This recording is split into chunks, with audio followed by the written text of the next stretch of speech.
আসসালামু আলাইকুম। TikTok, Facebook, YouTube by গো জানাইলাম সালাম।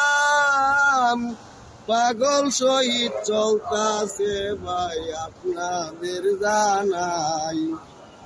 ভাই যখন ছোট ছিলাম, যখন খুবই ছোট ছিলাম, মনে করেন 9 বছর 10 বয়স, তখন এই ঈদ আইলে আমার মায়ে কি করতো, আওলা চাল দিয়া গুড়া কইরা ওটা দিয়ে তেলের পিঠা বানাইতো। ঈদের সময় আমাকে তেলের পিঠা খাওয়াইতো, এই আটা দিয়ে না, ময়দা নিয়ে, আওলা চাল দিয়া, বুঝছেন।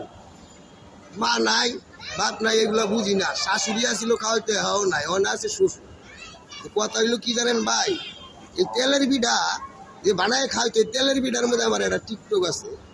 আমার একটা ভাই, আমার একটা ভাবি তেলের পিঠা বাঁচতে আসছে আওলা চাল গুড়ি কইরা, কিন্তু তেলের পিঠা হয় না।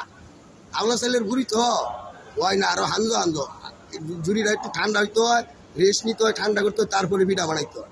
মানে গুড়ি ঘুরছে, পিঠা হয় না। তা আমারে কইতেছে শহীদ ভাই দেখেন পিঠা হয় না। ভাইয়ের নাম হইলো হেলেনা। শহীদ ভাই পিঠা হয় না, আমার এক বন্ধুর বউ। আমি কই পিঠা হইব কেমনে করছো, কয় এমনি।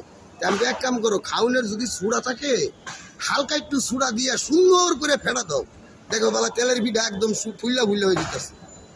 ওই যে আমার বোন কইল যে ভাই, বন্ধুর বউ, ওর নামে একটা টিকটক, হেলেনা রে হেলেনা, তেলের পিঠা ফুকে না, তেলের পিঠা ফুক ফুক, পাউডার বিস্কুট কি লেগে কইলাম জানেন, ওই যে গুড়ি, এটারে মনে করেন গুল্লা ঝুজরা কইরা এরপরে গুড় দিয়া মিঠাই দিয়া বাস গুল্লা, এরপরে তেলের পিঠাটা সাজা। প্রিয় দর্শক, ভালো লাগলে দেখা করবেন, ভালো না লাগলে আসসালামু আলাইকুম।